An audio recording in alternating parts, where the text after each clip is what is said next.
Gambhira bridge દુર્ઘટના આપણે તમામ લોકો જાણીએ છીએ। એ વખતે એ દુર્ઘટના બાદ રાજ્યના તમામ બ્રિજની જબરજસ્ત ચકાસણી થઈ, રીતસરની મુહિમ ચાલી અને એટલે આપણને લાગતું હતું કે હવે તો કોઈ પણ થોડોક પણ ઢીલાસ નહીં રાખવામાં આવે। પણ ગઈકાલે અમદાવાદ પૂર્વ અને પશ્ચિમને જોડતો સુભાષ બ્રિજ એના સ્પાનનો ભાગ બેસી જવાથી સૌથી વ્યસ્ત ગણાતો સુભાષ બ્રિજ બંધ કરી દેવામાં આવ્યો છે। આ એ બ્રિજ છે જે ઉત્તર ગુજરાતને અમદાવાદ સાથે જોડે છે। આ એ બ્રિજ છે જ્યાંથી લોકો ગાંધીનગર જાય છે અને ત્યાંથી હિંમતનગર તરફ પણ જવાય છે। બ્રિજની હાલત જોજો તમે, બ્રિજના નીચે પાણી દેખાય છે, સુભાષ બ્રિજના નીચે આટલી મોટી તિરાડ પડી ગઈ, સ્પાન બેસી ગયો, પ્રશાસનમાં દોડધામ થઈ ગઈ। બ્રિજ ડિઝાઇન કન્સલ્ટન્ટ અને બ્રિજ એક્સપર્ટ સુભાષ બ્રિજના નીચેના ભાગમાં જઈને ઇન્સ્પેક્શન કરીને જોયું તો ત્યાં તિરાડો જોવા મળી। ત્રીજા નંબરનો સ્પાન ખસી ગયેલો જોવા મળ્યો। બ્રિજમાં તિરાડો અને ત્રીજા નંબરનો સ્પાન ખસી ગયેલો છે। બ્રિજના સ્પાનની અંદર પ્રી સ્ટ્રેસ વાયરને નુકસાન થયું હોવાના કારણે આખો સ્પાન બેસી ગયો છે। બ્રિજના એક સ્પાનમાં આ પ્રકારની સ્થિતિ સર્જાઈ હોવાના કારણે બ્રિજના તમામ 6 સ્પાનની તપાસ કરવામાં આવશે। હવે માત્ર 5 દિવસ નહીં પણ બ્રિજ લાંબા સમય સુધી બંધ રાખવો પડે તેવી સ્થિતિ છે। જ્યારે કોર્પોરેશને તિરાડો હતી, નીચે પેલું પાણી દેખાતું હતું તો એ નોટિસો આપી 5 દિવસ માટે બંધ રાખવામાં આવશે। કેમ ભાઈ? ક્ષતિ છે તો ક્ષતિ છે, શું કરવા 5 દિવસની વાર્તા કરો છો? અને સ્થિતિ એ થઈ કે ત્યાં જબરજસ્ત ટ્રાફિક થવા લાગ્યો છે। બ્રિજને ચારે બાજુથી બ્રિજની તપાસણી કરવામાં આવી રહી છે। ડિઝાઇન કન્સલ્ટન્ટ ઉપરાંત એસવીએનઆઈટી સુરતના એક્સપર્ટની કમિટી પણ અહીંયા આવી રહી છે। તિરાડો કેટલા ફૂટ લાંબી, કેટલા ફૂટ પહોળી એ બધી તપાસ થઈ રહી છે। કયા ભાગમાં નુકસાન થયું ચેકિંગ હાથ ધરાયું છે। 1 મહિના પહેલાં બ્રિજ કન્સલ્ટન્ટ તરફથી વિઝ્યુઅલી ઇન્સ્પેક્શન હાથ ધરાયું હતું, જેમાં બેરિંગ બદલવા અને માઇનોર રિપેરિંગનું સૂચન કરાયું હતું। હવે પેલું હોલ દેખાય, નીચે પાણી દેખાય, આ બધાને માઇનોર રિપેરિંગ કહેવાતું હોય અને અદ્ભુત નવી સ્પેસ એન્જિનિયરિંગ આવી હોય તો આપણા જ્ઞાનમાં નથી। પણ એવું એ કન્સલ્ટન્ટ પાછું એ બી કહું મફત નહીં થતું, મારા તમારા રૂપિયા ખર્ચી અને ચકાસણી ત્યાં જુઓ, જે પણ કન્સલ્ટન્ટ હોય એને સમજાવો કે આંખથી જુઓ ને, દૂરબીનની જરૂર નથી, સીધું દેખાય અને થોડુંક બી થાય ને તો બીજી અહીંયા દુર્ઘટના કેટલી થાય। પેલો તો હવાઉરું બ્રિજ હતો, અહીંયા તો રોજના હજારો વાહન જાય છે। આ જોઈ લો સ્થિતિ, આ સ્થિતિ જોઈ લો અને કોઈને એ કહેવાનો અધિકાર નથી ત્યાંથી હેવી વાહન જાય છે, દુનિયાભરના સીસીટીવી લાગેલા છે। આ સ્થિતિ જોઈ લો। અહીંયા સુભાષ બ્રિજ પર રિપેરિંગનું કામ શરૂ, જ્યાં સુધી રિપોર્ટ આખો 4 મહિના થશે, કન્સલ્ટના રિપોર્ટ 4 મહિના સુધી સુભાષ બ્રિજ પર રિપેરિંગનું કામ શરૂ કરવામાં આવ્યું નહીં। એટલે જ્યારે ક્ષતિ માઇનોર છે એવું કહેવામાં આવ્યું હતું ને એના થોડાક મહિના થઈ ગયા। હવે સ્પાનનો ભાગ બેસી ગયો, હવે નિરીક્ષણ કરવામાં આવશે। ખેલ કેવા થાય છે? અમદાવાદની વાત કરી લો, સુરતની વાત કરી લો। સિટી લાઇટ વિસ્તારમાં આવેલા અણુવ્રત દ્વાર ફ્લાયઓવર બ્રિજ, જેના પિલ્લરમાં મોટી તિરાડો પડતા પ્રશાસન દોડતું થયું। ગઈકાલે મીડિયાએ રિપોર્ટ બતાવ્યો છે, હું ફરીથી કહું છું, ગઈકાલે મીડિયાએ રિપોર્ટ બતાવ્યો કે અહીંયા પિલ્લરમાં મોટી મોટી તિરાડ પડી છે। બની શકે કોઈ વાહન અથડાયું હશે, પણ આ શહેર તો આખા પ્રદેશમાં સૌથી પહેલું સીસીટીવી નેટવર્કવાળું છે। આ જુઓ, મીડિયાએ રિપોર્ટ બતાવ્યો અને પછી મહાનગરપાલિકાને ધ્યાનમાં આવી ગયું એટલે આ લાલ પાટીયું રેડી હશે એટલે મારી દીધું। હવે રિપેરિંગ શરૂ થયું છે। મારો સવાલ આટલો જ છે કે આ 2016માં બનેલો હતો, 55 કરોડ, હજી 9 વર્ષ થયા સાહેબ, 9 વર્ષ થયા। હવે 9 વર્ષના ટૂંકા ગાળામાં 7 કરોડના ખર્ચે બ્રિજનું સમારકામ કરવું પડે એવી નોબત આવી છે। રૂપિયા બહુ બધા છે મારા ગુજરાતમાં, કોઈ વાંધો નહીં, થોડા ઘણા અમારા જોડે ટેક્સમાં લઈ લેજો। ભાવનગરના મહુવા તાલુકામાં આવેલો માલણ નદી પરનો બ્રિજ જર્જરિત હાલતમાં છે। ચોમાસામાં વરસાદના કારણે બ્રિજની રેલિંગ તૂટી ગઈ છે। વરસાદી પાણીના પ્રવાહમાં બ્રિજનો અમુક હિસ્સો પણ ક્ષતિગ્રસ્ત થયેલો છે, આપ જોઈ શકો છો। મહુવા ઉપરાંત અલગ અલગ વિસ્તારના 50 ગામને જોડતો આ બ્રિજ છે। 2015થી ભારે વાહનોની અવરજવર બંધ કરવામાં આવી છે। નાના વાહનો અહીંથી પસાર થાય છે ત્યારે બ્રિજનું રિપેરિંગ સત્વરે શરૂ થાય તેવી લોકોની માગણી છે। પ્રશાસન લોકોની માગણી ગંભીરતાથી લેતી હોય તો આ સ્થિતિ ના સર્જાય અને એ સ્થિતિ 9 જુલાઈ 2025 આપણે જોયેલું 22 નિર્દોષોના મોત થયેલા અને એટલે જ લાગ્યું કે આ મુદ્દે ચર્ચા કરી ફરી એકવાર ફરી એકવાર જગાડી અને કાલથી ફરીથી પાછું ચાલુ થઈ જશે બ્રિજ ચકાસણી એજન્સીઓના રિપોર્ટ ને ફિટનેસ રિપોર્ટને બધી વાર્તા. દેવાંગભાઈ દાણી સ્ટેન્ડિંગ કમિટીના ચેરમેન એએમસી, નરેન્દ્રભાઈ રાવત કોંગ્રેસના નેતા છે. દેવાંગભાઈ, આટલી ખબર જ ના પડી આપણને, રાતોરાત ખબર પડી ગઈ કે આ તિરાડ પડી છે. આખું પેલું કાણું દેખાતું હતું, આખું ઉપરથી જોઈએ ને નીચે નદી માતાના દર્શન થતા હતા, સાબરમતી માતાજીના, પ્રદૂષિત પાણીવાળા પાછા, ચોખ્ખા નહીં. તો કોઈના ધ્યાનમાં જ ના આવ્યું. અને પછી ગોળી કેવી પીવડાવી, પેલી નોટિસ મેં જોઈ પેપરવાળી, 5 દિવસ માટે બંધ બ્રિજ. મને કહો 5 દિવસમાં ચાલુ કરવાના છીએ, 2 દાડા જતા રહે.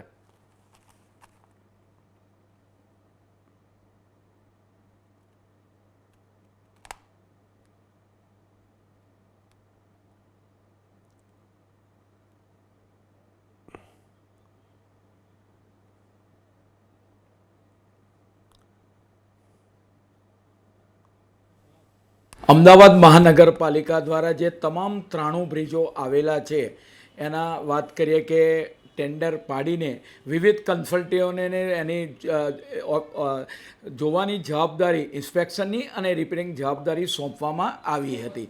ફર્સ્ટ સ્ટેજનું ઇન્સ્પેક્શન એના કરવામાં આવ્યા હતા. સુભાષ બ્રિજની વાત કરવામાં આવે તો જ્યારે એનું રૂટીન ઇન્સ્પેક્શન ચાલતું હતું ત્યારે આ 4 તારીખે ગુરુવારે સાંજે 4 થી 4.5 કલાકે એના વાત કરીએ કે સ્પાનમાં તિરાડ તેમજ સદર જે બ્રિજ છે એમાં સેટલમેન્ટ જોવા મળ્યું. તરત જ પ્રશાસન દ્વારા એનો નિર્ણય કરવામાં આવ્યો અને આપણે વાત કરીએ કે એનું ટોટલી ઇન્સ્પેક્શન અને આપણે વાત કરીએ કે એનું બ્રિજ ઉપરથી ઇન્સ્પેક્શન, વિઝ્યુઅલ ઇન્સ્પેક્શન, બ્રિજના નીચેના ભાગમાં રિવરફ્રન્ટમાંથી એનું બોટ દ્વારા અને ડ્રોન દ્વારા ઇન્સ્પેક્શન કરવામાં આવ્યું. અને ત્યારબાદ આપણે વાત કરીએ કે 5 તારીખે એને 5 દિવસ માટે બંધ કરવાનો જે નિર્ણય કરવામાં આવ્યો. અને બીજા જ દિવસે 5 તારીખે વિવિધ એજન્સી જે પેનલ થયેલી છે કોર્પોરેશનની 3 થી 4 એજન્સી, તદુપરાંત એસવી, એનઆઈટી, આઈઆઈટી, રેમ, આ વિવિધ સંસ્થાઓ દ્વારા હાલમાં આ ઇન્સ્પેક્શનની કામગીરી ચાલુ થઈ ગઈ છે કે ભાઈ આ બ્રિજ વાત કરીએ કે એને સ્પાનમાં તિરાડ પડવાના એના કારણો શું, હયાત બ્રિજમાં તદુપરાંત એને રિપેરિંગ માટેની કઈ પદ્ધતિથી એને આગળ કરી શકાય, સ્પાનની અંદર જે તિરાડ પડ્યું છે, સેટલમેન્ટ થયું છે, એને કઈ રીતે ઝડપથી રિસ્ટોર થાય એ માટે 5 દિવસ માટે બંધ કરવામાં આવ્યો છે. 5 દિવસે રિપોર્ટ આવ્યા બાદ 4મી તારીખે બ્રિજ બંધ કરવામાં આવ્યો છે સાંજે 6 કલાકે. ટ્રાફિક પોલીસની મદદ લઈ નગરજનોને પણ ટ્રાફિકમાં અગવડ ના પડે એ માટે બીજા જ દિવસે એના ડાયવર્ઝન પણ આપવામાં આવ્યા અને આવનાર સમયગાળા દરમિયાન એનો રિપોર્ટ આવ્યા બાદ હયાત બ્રિજનું રિસ્ટોરેશન કઈ રીતે કરવું એ માટેના આપણે વાત કરીએ કે ટેકનિકલ કારણો જે આવે ત્યાર પછી આગળ એનો નિર્ણય કરવામાં આવશે.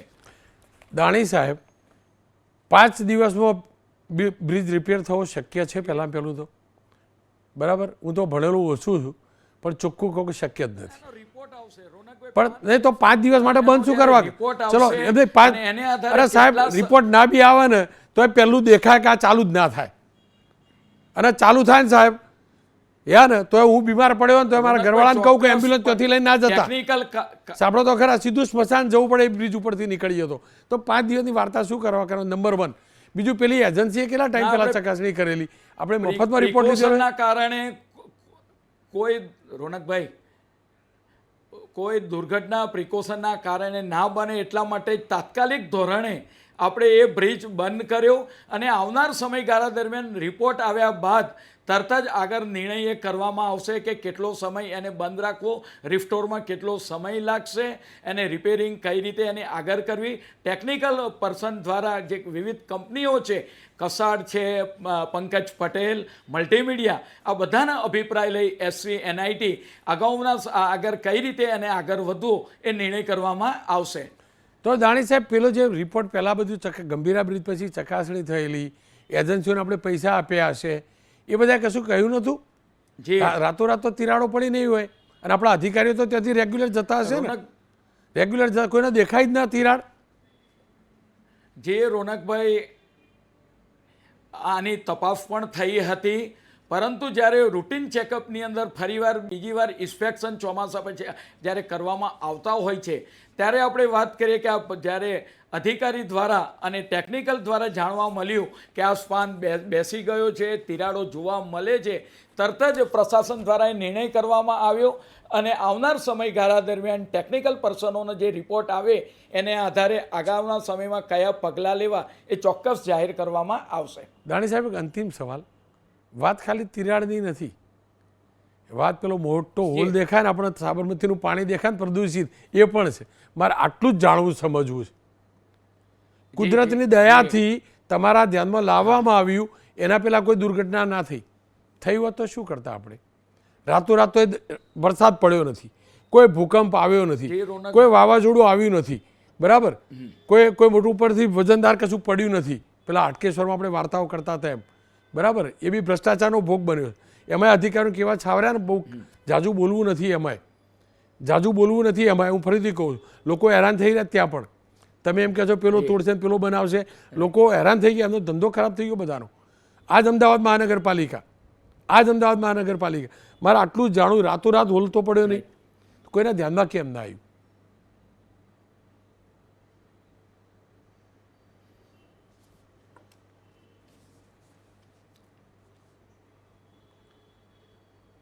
દાણી સાહેબ,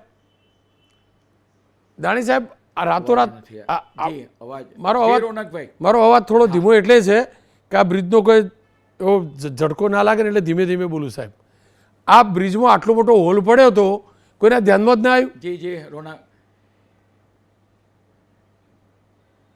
રોનકભાઈ, આ રૂટીન ઇન્સ્પેક્શન ચાલતું હતું, તરત જ ધ્યાનમાં આવ્યું અને તરત જ આ સ્પાન અને તિરાડ જોવા મળી અને જે બાજુનો સ્લેબ તૂટેલો જેમાંથી પાણી પણ દેખાતું હતું, તાત્કાલિક ધોરણે નિર્ણય કરી કોઈ ઘટના ના બને એ માટે પ્રિકોશન માટે તાત્કાલિક સાંજે 5:30 થી 6 કલાકે આ બ્રિજને બંધ કરી દેવામાં આવ્યો અને ટ્રાફિકના ડાયવર્ઝન પણ આપવામાં આવ્યા. હવે આ બ્રિજનો રિપોર્ટને આધારે આગામી સમયમાં ચોક્કસ નિર્ણય કરવામાં આવશે. દાણી સાહેબ, આપનો ખૂબ ખૂબ આભાર. તમે કમસે કમ એક વ્યક્તિ છો, કોઈ અધિકારી આવતો નથી લાઈવમાં, જેમની જવાબદારી છે પણ તમે જવાબ આપવા આવો છો. આપનો ખૂબ ખૂબ આભાર. નરેન્દ્રભાઈ મારી સાથે જોડાયા. નરેન્દ્રભાઈ, તમે તો આવું એન્જિનિયરિંગ વાળું જ ભણેલા ને કશું કે એમએસમાં પાછા? આ ખરેખર રાતોરાત તિરાડ પડી જાય, રાતોરાત સ્પાન બેસી જાય, વગર ચોમાસે આવું થાય હોય ખરેખર શું?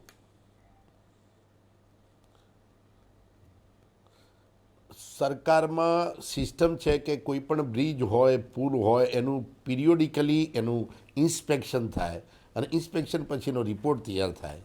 આ સુભાષ બ્રિજ 1973માં બન્યો હોય, 50 વર્ષ થયા હોય, એનું ઇન્સ્પેક્શન કેટલી વાર કરવામાં આવ્યું? અને આપ સાચા છો, કારણ કે 2 ટાઈપના રિપોર્ટ બન્યા. 5 દિવસ પહેલાં વિઝ્યુઅલ એટલે કે દેખીને રિપોર્ટ તૈયાર થયો અને એને રિપેર કરી દેવાનું કહી દેવામાં આવ્યું. 5 દિવસ પછી થયું કે આ તો મોટી ગેપ છે. સ્પાન એટલે શું? સ્પાન જે ગંભીરમાં પડી ગયો હતો એ આખો સ્પાન પડી ગયો હતો. વાસ્તવિકતા એ છે કે દરેકના ટેસ્ટિંગ હોય છે. સિવિલ એન્જિનિયરિંગ દુનિયામાં એટલી મોટી જગ્યાએ પહોંચી ગઈ છે, લોકો 100 માળ 200 માળ ભૂકંપ આવે તો હલીને પડતા નથી. વાસ્તવિકતા એ છે કે કોઈ પણ બ્રિજ હોય, આપણે 100 વર્ષની ડિઝાઇન માટે બનાવતા હોય પણ લગભગ 50 વર્ષની ઉંમર થઈ ગઈ હોય તો એને આપણે મેન્ટેન કરવા જોઈએ. આ સરકારનો ભ્રષ્ટ અને સૌથી મોટું ઉદાહરણ. કોઈ પણ ઉદાહરણ આપીએ અને સત્યની ચકાસણી કરવી હોય ને તો એને શબ્દ આપણે જીવંત ઉદાહરણ આપીએ. એનું જીવંત ઉદાહરણ ગંભીરા બ્રિજ હતું. ગંભીરા બ્રિજનું ઇન્સ્પેક્શન નહીં, ચૂંટાયેલા પ્રતિનિધિઓ બૂમ પાડીને થાકી ગયા. લોકોએ 2 વર્ષ માટે બંધ કરવાની વાત કરી, 2 વર્ષમાં કોઈ સાંભળ્યું નહીં. અચાનક પડી ગયો. 22 નિર્દોષ નાગરિકોના મોત માનવભક્ષી આ સરકારે કર્યા. એ પછી આપે આ મુદ્દો લીધો છો તો ધ્યાન દોરવા માગું છું કે સરકારે પાછી તપાસ કમિટી જાગી ઉઠી, તમામ બ્રિજો તપાસ કરવા માંડ્યા. કારણ કે ગુજરાતમાં જ્યારે કોંગ્રેસની સરકારને આઝાદી પછી જે બ્રિજ બાંધવામાં આવ્યા, જે ડેમ બાંધવામાં આવ્યા, અચાનક જાગ્યા કે ચકાસણી કરવાની. 11મી જુલાઈની પછી તાત્કાલિક ભૂપેન્દ્રભાઈની સરકારે 97 બ્રિજ જોખમી જાહેર કર્યા. એમાં 39 ઓફિશિયલ સરકાર 39 બ્રિજ તો પુલ તો કાલે પડે આજે પડે એની રાહ જોઈને બેસી રહ્યા છે. આટલા 97 બ્રિજનો વાહન વ્યવહાર બંધ કરી દેવામાં આવ્યો. હું વડોદરાની કરમુતા કહું.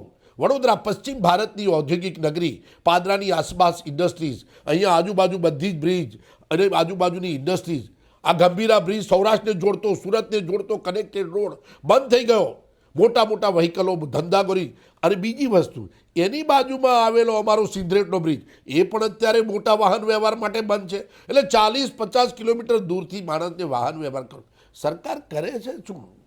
ભ્રષ્ટાચારમાં લોથપોથ સરકાર છે. સરકારને ખબર છે કે અમે ગમે તેટલું માનવ ભક્ષી કરીશું, અમે ચૂંટણી તો જીતી જવાના છીએ. અમે ચૂંટણીમાં આ બધું એમને કામમાં આવવાનું નથી અને પ્રજા સમજતી નથી. આ પ્રકારની ગંભીર બેદરકારી કેવી રીતે ચલાવી શકાય? જ્યાં સુધી માનવના મોતની અપેક્ષા, તમે અનુવૃત્ત બ્રિજની વાત કરી, એને કીધું કે 7 વર્ષની અંદર તમારે બ્રિજને 7 કરોડનું મેન્ટેનન્સ કરવું પડે, તો સલામ મારવી પડે સુભાષ બ્રિજને. 50 વર્ષમાં તમે મેન્ટેનન્સ નથી કર્યું, પેલું 10 વર્ષમાં કરવું પડે. અરે વડોદરા શહેરની વાત કરું આપની માહિતી માટે, વડોદરામાં અમારા 12 બ્રિજના હમણાં 31 કરોડ ખર્ચવામાં આવ્યા 7 વર્ષની અંદર. હમણાં ચાલુ હતું કામ, અમે ભ્રષ્ટાચારી તમારા ટીવીમાં પણ આવેલું, માસ્ટિક લેયર ફરીથી લગાવવામાં આવી, તિરાડો પડી બધી, પણ એ કહે છે કે ડામરની તિરાડો છે, સિમેન્ટની તિરાડો છે. આ તિરાડો પૂરવામાં એને માસ્ટિક લેયર એટલે એને ચોંટાડવામાં આવી અને એના માટેનો 31 કરોડનો ખર્ચો હમણાં કરવામાં આવે. તો તમે 7-8 વર્ષની અંદર બ્રિજની આવી દુર્દશા શું? કારણ કે સત્તામાં બેઠેલી સરકાર, અને હું આપને માહિતી આપવા માગું છું, આ બ્રિજ જે બી પણ બનતા હોય છે એનું ડાયરેક્ટ ગાંધીનગરથી કનેક્શન ત્યાંના મિનિસ્ટર જ નક્કી કરે ને આની કટકી નક્કી થઈ ગયેલી હોય છે. અને હવે એની ક્વોલિટી, એની બાબતમાં કોઈ ગંભીરતા નથી. હું ખરેખર આક્ષેપ કરું છું સરકારને કે તમે હમણાં જે 97 બ્રિજ જે વાહન વ્યવહાર માટે બંધ કર્યા હોય, જે સુભાષ બ્રિજની કલ્પના કરો. સુભાષ બ્રિજ સૌથી જૂનો બ્રિજ, સૌથી ભાર લેતો બ્રિજ, એની 50 વર્ષની ઉંમર હોય તો બી એ ઘસાઈ જાય એટલી. કારણ કે જ્યારે આપણે 1973માં જ્યારે ડિઝાઇન કર્યો હશે ત્યારે આપણે વાહન વ્યવહારની જે કલ્પના કરી હશે એના કરતાં 1 લાખ વાહનો અત્યારે પસાર થતા હોય. ધંધો, રોજગાર, લોકોની તકલીફો, મુશ્કેલો, લોકોના પેટ્રોલ, ડીઝલ, હવે બીજા રસ્તેથી જવું, લોકોનો કરોડો અબજો રૂપિયાનો ખર્ચો. આ લોકો તો 5-25 કરોડનો ભ્રષ્ટાચાર કરી લે છે. કાલે બ્રિજ તમે કહ્યું એ પ્રમાણે 5 દિવસ માટે નહીં વધારે રાખશે, પરંતુ લોકોનું શું? વાસ્તવિકતા છે કે આ બ્રિજોનો તો હિસાબ કરી શકે. દરેક બ્રિજના ટેસ્ટિંગ માટેના એક્સપર્ટ કઈથી આવે છે? એના ટેસ્ટિંગ હોય છે. દુનિયા બહુ આગળ પહોંચી ચૂકી છે. લોકો દરિયામાં બ્રિજ બાંધે છે અને આ અહીંયા ગુજરાતની અંદર હાટકેશ્વરનો બ્રિજ બીજું જીવંત ઉદાહરણ. બ્રિજ બાંધ્યો, એનો ખર્ચો 42 કરોડ થયો, એને તોડવાનો બીજો 10 કરોડ ખર્ચો. 5-6 વર્ષથી એ બ્રિજ બને, લોકોના પેટ્રોલ, ડીઝલ, આર્થિક વ્યવહારો, ધંધા, રોજગાર. આ ભ્રષ્ટાચારથી મોટું જીવંત ઉદાહરણ શું હોઈ શકે? આ સરકાર માનવ ભક્ષી છે, લોકોના મરવાની રાહ જોઈ રહી છે. તમે ગમે તેટલી બૂમો પાડો, સરકારમાં ભ્રષ્ટાચાર, આ કન્સલ્ટન્ટ, આ નાટક ક્યાં સુધી? સમયનો અભાવ છે નરેન્દ્રભાઈ, પણ એવું નથી યાર, તમે આવું ના કહેશો નરેન્દ્રભાઈ. આ તો સાબરમતીના, સાંભળો ને નરેન્દ્રભાઈ, ઓ મોટાભાઈ, સાંભળો ને તમે, આ તો મસ્ત મજાની વ્યવસ્થા કરી. બ્રિજ ઉપરથી તમે બ્રિજની વચ્ચેથી નીચે માતા સાબરમતીના દર્શન કરી શકો ને, એના માટે નહીં. તમે ખોટું બોલ કરો છો. મસ્ત વ્યવસ્થા કરી, એટલી મોટી તિરાડ પાડી કે થઈ જાય અને પછી અછૂતમ કેશવમ થઈ જાય. પેલા બાબા જેવું હતું કે આપણે કુંભમાં મરી ગયા, એ લોકો કે બધા સ્વર્ગમાં ગયા, એવી વાત છે. આ તો સમયનો અભાવ છે, હું કોઈની ભાવનાને ઠેસ પહોંચાડવા માગતો નથી, પણ પ્રશાસને સતર્ક રહેવું જરૂરી છે. કુદરતની દયાથી, ભગવાન શ્રી કૃષ્ણના આશીર્વાદથી, જગતના નાથના આશીર્વાદથી અહીંયા કોઈ દુર્ઘટના ન થઈ.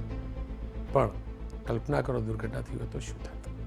જે થયું એ અપેક્ષા રાખું છું સત્વરે પ્રોપર આનું રિપેરિંગ થાય. હું તો બોલીશ માલીશ એક વિરામ, અને વિરામ બાદ વાત કરીશ. મહાનગરપાલિકાના કર્મચારીઓએ તોડબાજ કથિત પત્રકારો અને તોડબાજ કથિત આરટીઆઈ એક્ટિવિસ્ટો સામે કેવી રીતે જંગ શરૂ કર્યો છે.